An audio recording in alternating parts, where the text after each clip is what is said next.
Germany is going to be deploying combat-ready brigades to Lithuania by 2027, and a permanent base where a German brigade, a German tank brigade, is going to be stationed with 4,800 soldiers in Lithuania near the eastern border with Russia and Belarus, according to the defense minister in 2 NATO countries, which announced it on December 18th.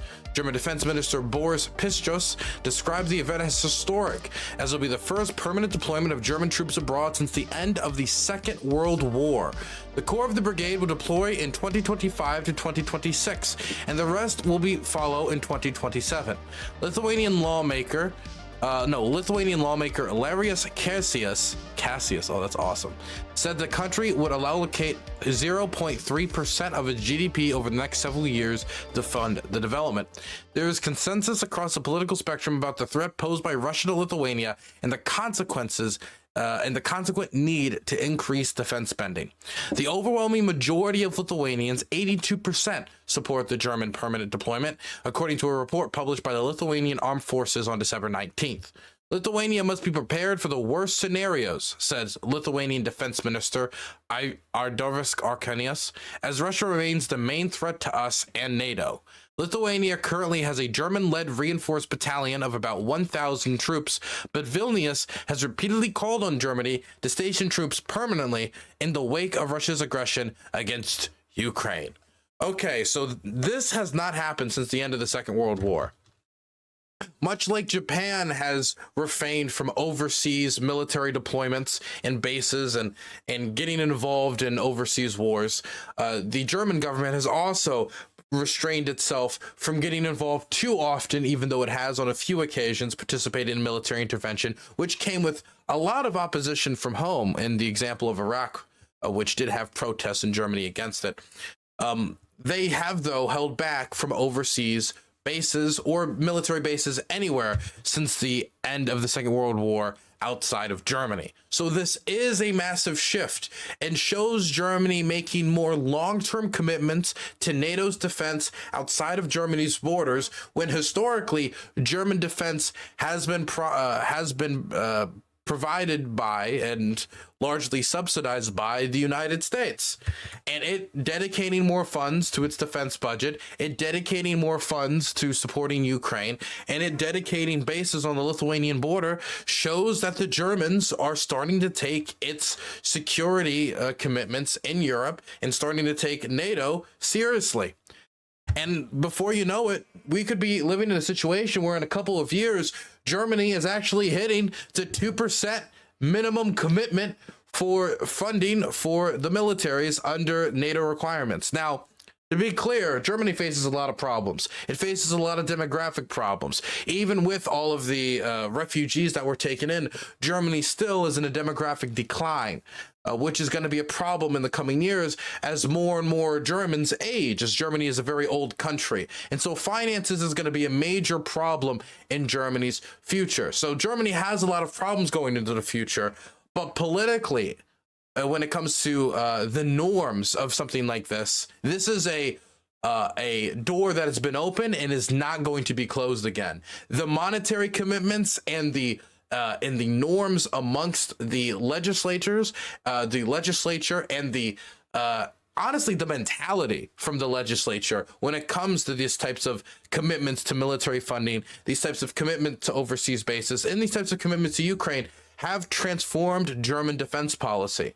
And it has transformed it to take protecting federal Europe more seriously.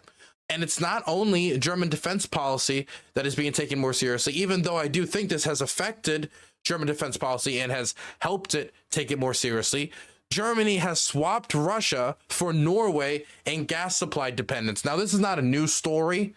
This is not just falling out of the sky, but I did want to talk about this headline, because I thought about this headline just reading this at the start of the war or in January of 2022.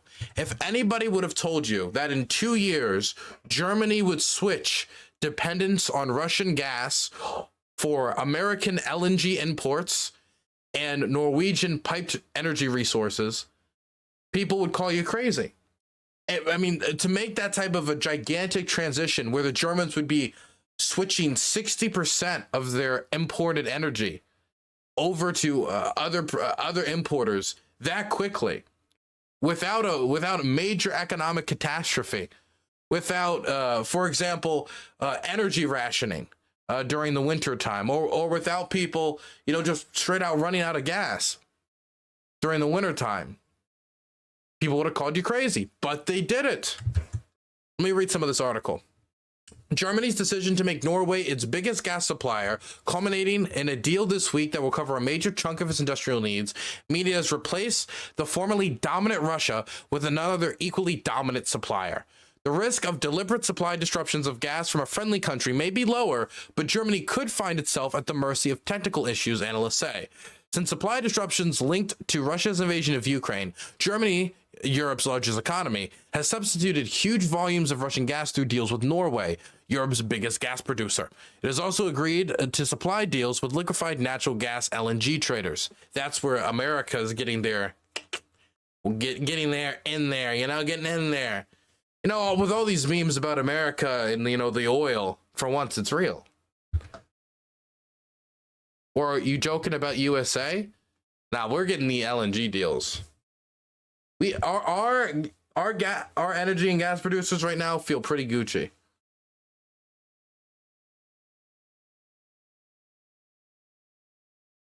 It will take Norway's share of Germany's gas supplies to around 60% comparable with the amount Russia used to account for.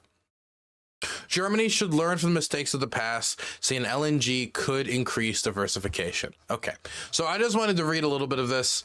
I wanted to talk about the German border being made, because Germany has made two major shifts that just 2 years ago would have been called impossible. The first shift is that it's going to have an overseas military base. It is increasing defense spending and sending guns and weapons to supply Ukraine's defense against the Russian invasion. The same country that it used to import the majority of its energy that it used from.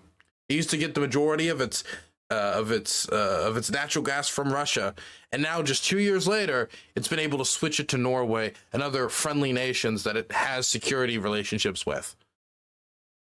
I mean, this is Germany taking its security much more seriously. This is honestly a completely different Germany than the one we saw over 2 years ago.